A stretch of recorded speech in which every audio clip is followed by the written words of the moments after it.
English ഫുട്ബോളിലെ കരുത്തരായ Aston വില്ലയ്ക്ക് ഇത് ചരിത്ര നിമിഷം. 1982-ൽ ബയൺ മ്യൂണിക്കിനെ തകർത്ത് യൂറോപ്യൻ കപ്പ് നേടിയതിനു ശേഷം ആദ്യമായി വില്ല ഒരു പ്രധാന യൂറോപ്യൻ കിരീടം സ്വന്തമാക്കി. ഇസ്താംബൂളിൽ നടന്ന ആവേശകരമായ യൂറോപ്പ ലീഗ് ഫൈനലിൽ ജർമ്മൻ ക്ലബ്ബായ ഫ്രൈബർഗിനെ എതിരില്ലാത്ത 3 ഗോളുകൾക്ക് തകർത്താണ് വില്ല ചാമ്പ്യന്മാരായത്. ഒപ്പം പരിശീലകൻ ഉനായ് എമറി തന്റെ 5ാം യൂറോപ്പ ലീഗ് കിരീടത്തോടെ ചരിത്രത്തിൽ ഇടം നേടുകയും ചെയ്തു. മത്സരത്തിന്റെ തുടക്കത്തിൽ ഇരു ടീമുകളും ഒപ്പത്തിനൊപ്പം പോരാടിയെങ്കിലും 40-ാം മിനിറ്റിന് ശേഷം വില്ല മത്സരം കൈക്കലാക്കി. ലൂക്കാസ് ഡീനിയയുടെ കോർണറിൽ നിന്ന് യൂറി ടിലെമൻസ് തൊടുത്ത തകർപ്പൻ വോളി ഫ്രൈബർഗ് വലകുലുക്കി. ആദ്യ പകുതി അവസാനിക്കുന്നതിന് തൊട്ടു മുൻപ് എമി ബുവെൻഡിയ ഇടങ്കാലുകൊണ്ട് ബോക്സിന് പുറത്തുനിന്ന് തൊടുത്ത മനോഹരമായ ലോങ് റേഞ്ചർ ഗോളിലൂടെ വില്ലയുടെ ലീഡ് 2 ഉയർത്തി.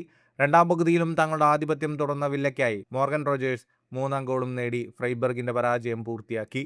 2016-ൽ പ്രീമിയർ ലീഗിൽ നിന്നും റെലഗേഷൻ നേരിട്ട ടീം 2019-ൽ ജോൺ മഗിൻ, ടൈറോൺ മിങ്സ് എന്നിവരുടെ കരുത്തിൽ പ്രീമിയർ ലീഗിലേക്ക് തിരിച്ചെത്തി.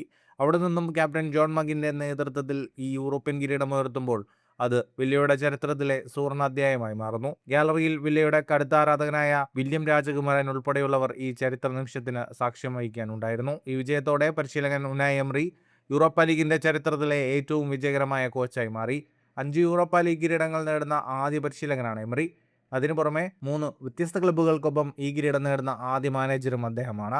സെവിയ്യയ്ക്കൊപ്പം 3 തവണയും വിയ്യാറയൽ, അസ്റ്റൺ വില്ല എന്നിവർക്കൊപ്പം 1 തവണയും കിരീട നേട്ടം അദ്ദേഹം സ്വന്തമാക്കി. കാർലോ ആൻസലോട്ടിക്ക് ശേഷം ഒരു പ്രധാന യൂറോപ്യൻ ടൂർണമെന്റ് 5 തവണ നേടുന്ന ഏക പരിശീലകനും എമറി തന്നെ. ഫുട്ബോൾ ലോകത്തെ കൂടുതൽ വാർത്തകൾക്കും വിശേഷങ്ങൾക്കുമായി സ്പോർട്സ് കഫേ സബ്സ്ക്രൈബ് ചെയ്യുക.